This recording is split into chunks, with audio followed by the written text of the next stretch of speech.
Welcome to Picks with the Professor.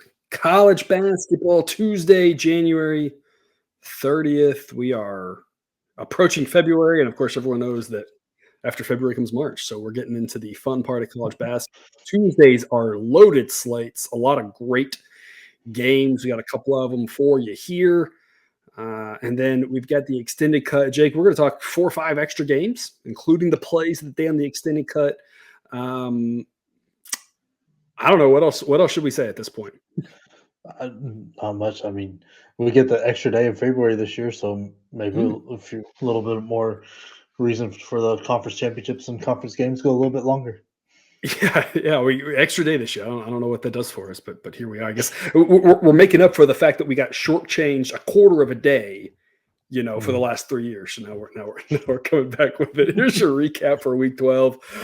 Plays of the day, not as good. I'm not overly surprised. I think we talked at some point with the plays of the day. They've been doing really well. Probably did not expect the 15% ROI all season. But I think what we've talked about all along with them, that they're going to be strong plays, even with a disappointing week, still a 9% ROI. So still happy with those plays today. They're overall, they'll be fine. I'm not stressing about that. A grade totals, slightly positive, barely by the hair of its chinny chin chin. Free show picks, again, doing really well with our show picks, which is a lot of fun. Had our second push of the year in a rough push. We should have had the winner with Kentucky there at 6, and I know a lot of people maybe had 6.5. Unfortunately, got the loss on a bizarre inning. It reminded me of the game last year. I looked it up. I think it was Arizona State and Washington, and Arizona State was ahead by 15, and we laid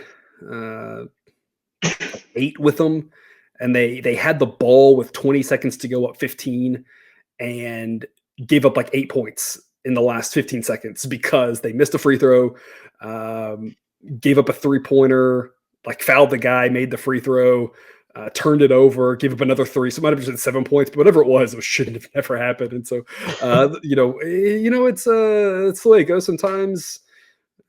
College basketball giveth and taketh away with regards to some of the crazy endings. But again, if you want all the plays of the day, all the A grade picks, hockey model still coming along. Been kind of talking a little bit about that over there on the Discord. I'm not sure the picks that'll come out this year are going to be. We'll see how they do. It's obviously very young, but if you just want some extra insights into hockey, we should have that full ready to go pretty soon here after the All-Star break. Baseball around the corner. This promo here, it ends at the end of January. Buy 2 months, get 3. Get 3. Buy 2, get 1. You get 3 for the price of 2. Promo code 24 CBB, QR code on the screen or the link in the show description. A lot of you have been with us for a long time, and so maybe it's just time to kind of bite the bullet and take advantage of one of these offers when they come around. If you're new here, thanks for checking us out. Yeah, come join us. Thanks for checking us out. Just stick around and see how it goes.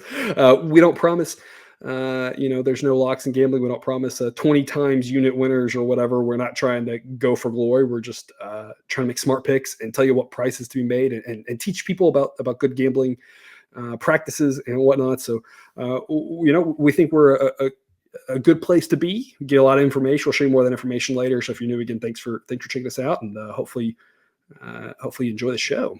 Otherwise, though, we'll get to it here with Marquette and Villanova, one of the stronger games, one of the 2, according to my model and the little formula I made, one of the 2 best games of the night. This one and the next one we'll talk about. Marquette definitely the better team, but on the road makes this a little bit more intriguing. Model says Marquette wins this 58% of the time. I've got them 6th overall. Villanova, as usual, stronger on defense than offense. It's Marquette team model likes them both on offense and defense. Pretty well-rounded team. Jake, this was an interesting one, and I think the first time we've ever done this, but college basketball markets are interesting, and they don't always have money lines out overnight and whatnot. So I outlined this to our people in the Dub Club. We're not really locking this in because there's no real money line markets out right now, but I have seen a Marquette plus 1.5 as of the time of this recording. That's about even money. So we'll see what this comes out at. We'll see what happens overnight. If you can get even money, it's a B grade. If you're only able to get minus 105, minus 110, or if you're taking a point or a point and a half at minus 110, That would be a C grade.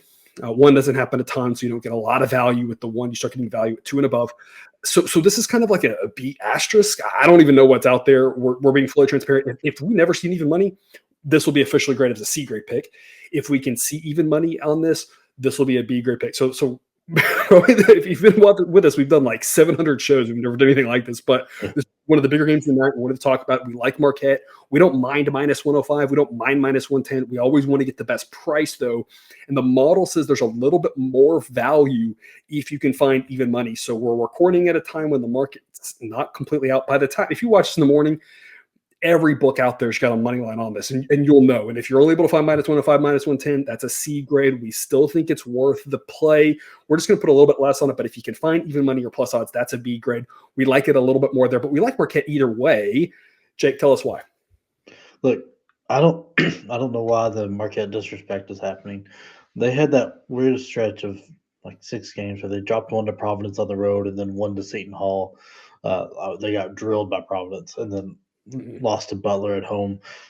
But in between then, they absolutely handled Georgetown and beat a good Creighton team. I don't know what's happened ever since then. They've just been handling their business with win at St. John's. I mean, DePaul doesn't count, but they beat Seton Hall and beat Villanova at home. I don't understand. So I love anything plus money with Marquette. They're playing just very well right now. Their offense is amazing. Their defense is everything like it should be. It's the exact same team as last year, minus plus or minus a couple players, but they're doing the exact same things. Villanova, on the other hand, I think people got too excited about them after UCLA and Creighton wins, and after that, it has really kind of fallen off. I mean, you don't want to count the DePaul wins because I think some high school teams might give DePaul a game the way they're playing this year. Xavier, I don't know what to make of them. They gave Villanova a game, but didn't show up against UConn on Sunday. I don't know. They lose to St. John's, and now they've lost 4 straight with a double overtime game with Butler on Saturday. They're just not that good. I don't know why they're getting so much respect. This is very similar to the Villanova team we saw last year, where they just couldn't get it done to close out games. Their defense is small enough, but their offense doesn't pick up any of the slack, and that's not how you want to be against a Marquette team. You don't want to already be struggling from the not from the free throw line, but from 3-point, making any kind of jump shot seems to be a real struggle, and they're turning the ball over more than the old Jay Wright teams did. So, which they're still doing a good job taking care of the ball, but turning it over more, giving Marquette more possessions is not the way you're going to win this game. And, the other thing that I like about this is that Marquette has won on the road a few times. And that's important, too. They got that win early on in the season at Illinois. And obviously they're not like, 10-0 on the road. No team is, right? But you look at some teams and they've just really struggled on the road, but they've got a few road wins. This Villanova team, I think, kind of maybe to summarize what you were saying about my take on this Villanova team, at least, is like they seem like they're good enough that they can randomly give anybody a game, but they also aren't that good in that they can kind of lose to anybody at any given time. And all of that data matters. We've kind of seen that here recently with people, a little bit disrespecting teams like BYU and Houston, who this weekend had massive results. And it's kind of wow, it's almost like the fact that these two teams, and Iowa State's another one, right? Some of these teams who've been beating these teams, bad teams, by 50 points, maybe that matters. And the teams that aren't, that are beating the bad teams by 10 points, or in Villanova's case, losing to some, maybe that tells us something, right? Which is sarcasm. We've known that, right? We've said that for years. We have so much in college basketball. We know how much that matters. And that's the thing with Villanova, they're just kind of meh. And that doesn't mean they can't win this game. It just means that Marquette is good enough that they should be favored, at least according to the model. And Jake, I just double-checked this. I just locked it in. The moneyline markets have come out since the time we made these slides until now. It's plus 105 at ESPN. It's plus 102 at FanDuel. So we will lock that in at FanDuel. The official price plus 102, and it is a big grade. So it's just sent that out to our people over on the Discord. Locked it in for verification purposes on Black Book Sports. And that link's in the show description as well if you just want the plays of the day. So we officially do get to have this as a B grade. I put this here because I was like, I feel like we're going to get this, but I didn't know for sure. And I always believe in transparency. So we are able to get this at a B grade. Doesn't mean Marquette wins. It just means we think they win this more than half the time, and more than half the time at plus odds, even money makes for a smart pick. And kind of to summarize what you were saying about the Marquette disrespect, the model having them at number 6 kind of is saying that they're being treated like they're not quite as good as they are, but they're a very solid team. Now, it gets murky after the top 3. At this point, we've got 3 really good teams with Houston, Purdue, and UConn, and then after that, it's, but Marquette's throwing their name in the hat for one of those, for being a top team, and so we think they should be favored. We take them a plus 102. And again, anything even money or better gets you to that B grade. The other really good game of the night here at the same time, Texas Tech. Oh, I forget this again. Here we go. Let me go back. All the stuff you can get over on Dub Club. I cram-packed this slide. I don't know, maybe this is a little too busy. If you think it's too busy, just comment. Be like, yeah, that's too much. But you can see the cheat sheet there, all the information in words. And then in the chart form there, you get that chart, except it has all the games on it. You can see the Marquette Villanova game right there. You can see that the B grade price for Marquette be minus 101. We have at Marquette minus 2.3. I think about 144, 145 points. You can see the average score. You can see the ratings there, all sorts of goodies over there on Dub Club. Again, 3 months of the price of 2 with the promo code 24 CBB. Now on to the other really good game, Texas Tech and TCU. 2 very good teams. Texas Tech at the top of the Big 12. Like, what happened there? I mean, I feel like that's a surprise to most of us. It may not be a surprise if you followed North Texas last year, who was a team that we talked about being very good, coming up kind of out of nowhere in the strength of that team.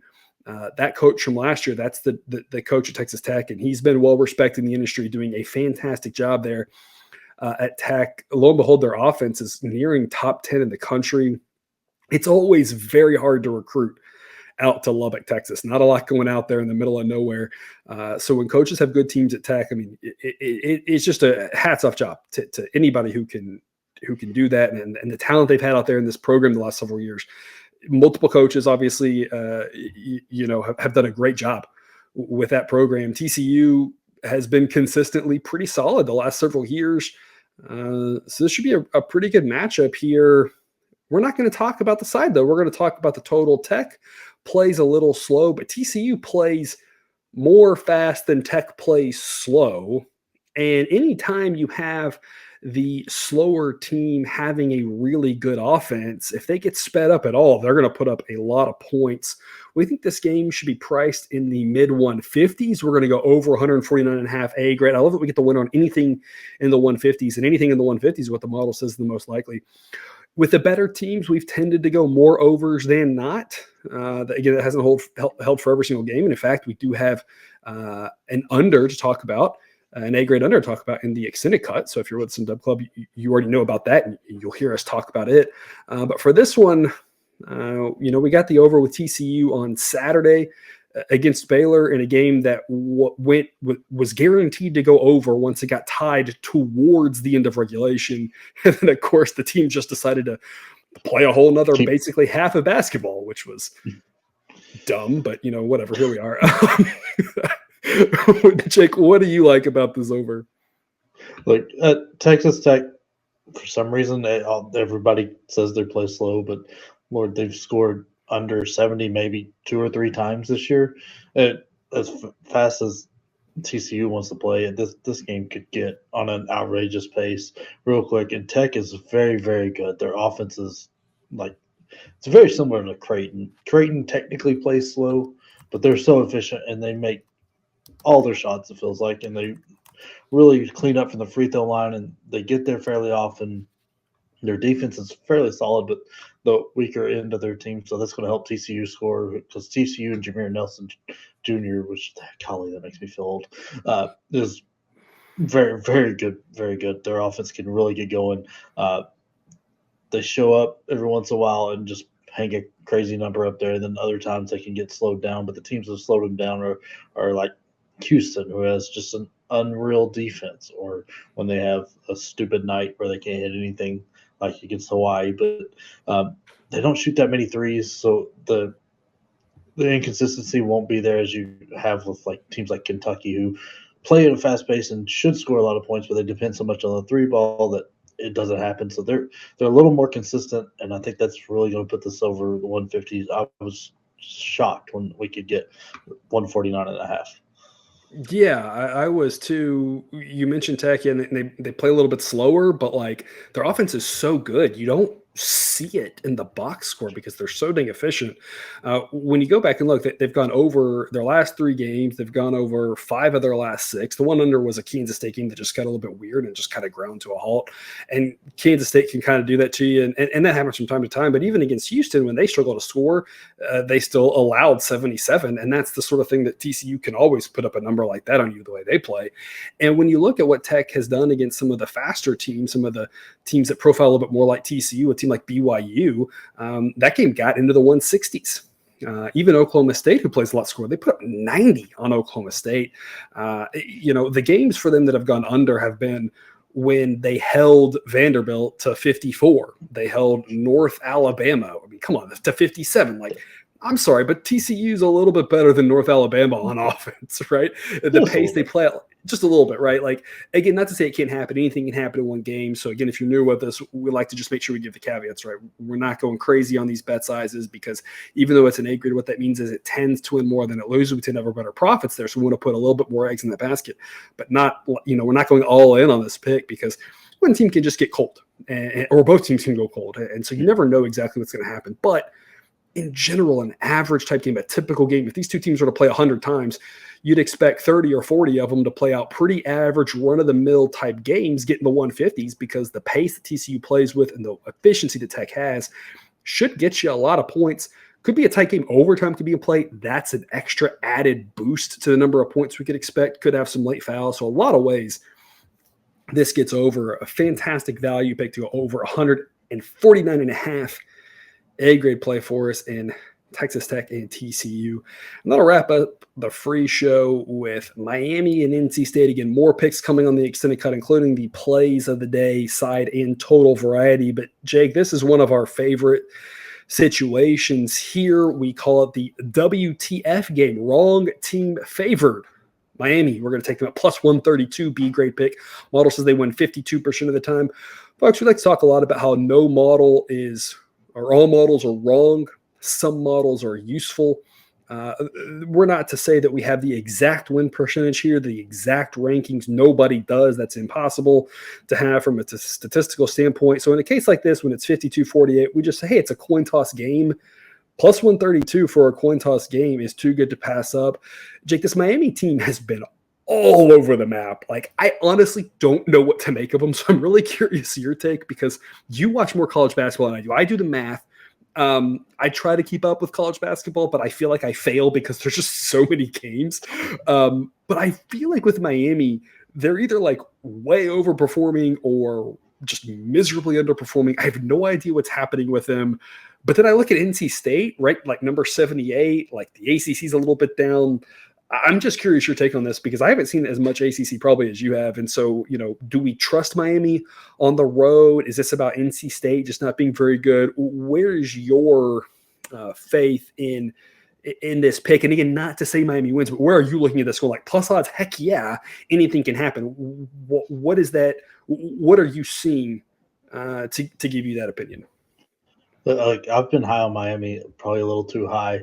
I think they're a very good team. All the pieces are there. They just don't seem to put them together on a night in, night out basis.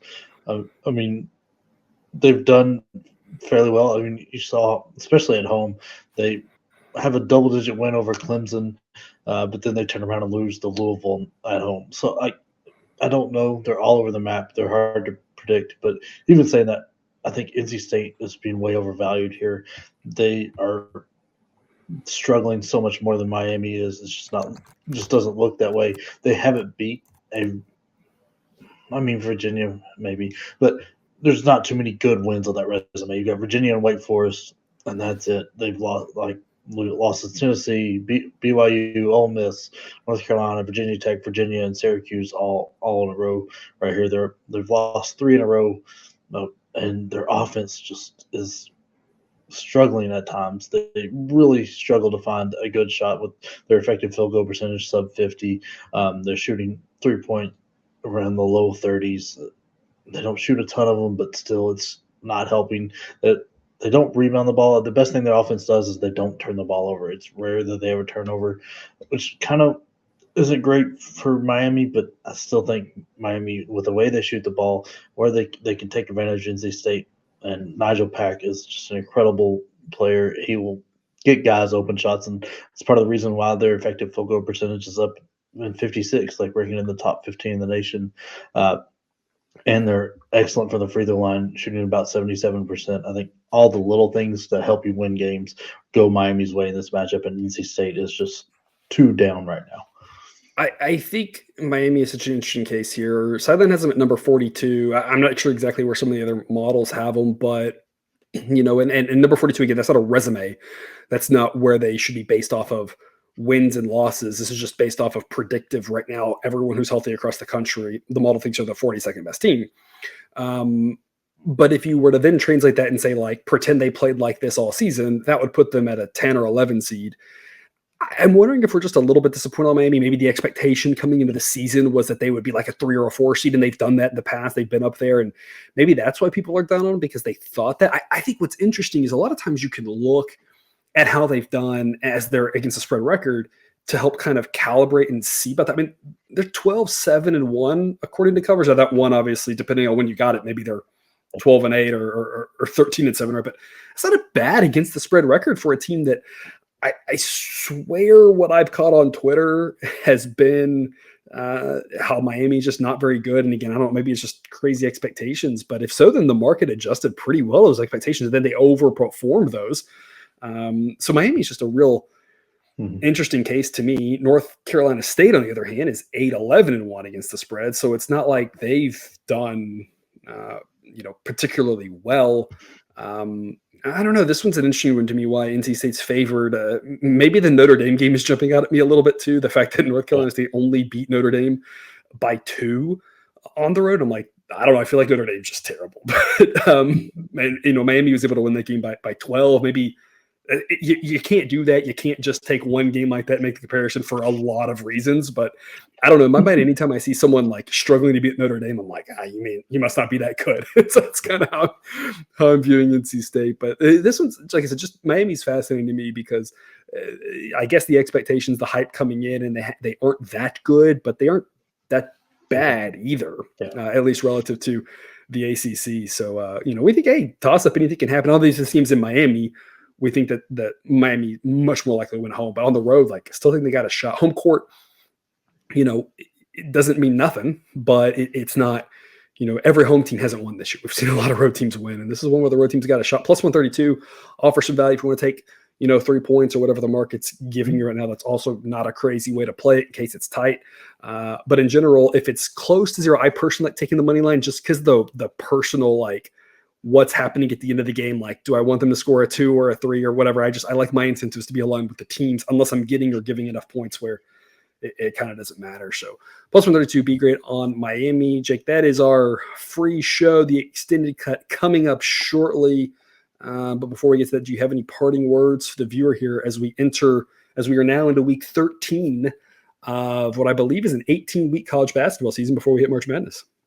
Oh, don't do that. Don't try to end this too early. This is I'm trying. I'm ready to get to baseball. That's my thing. No, I'm good. I just want to enjoy these.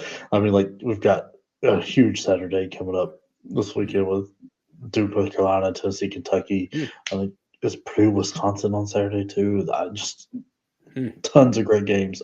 And this is that time of year where those top teams in the conferences have to play each other now, and it's going to be fun.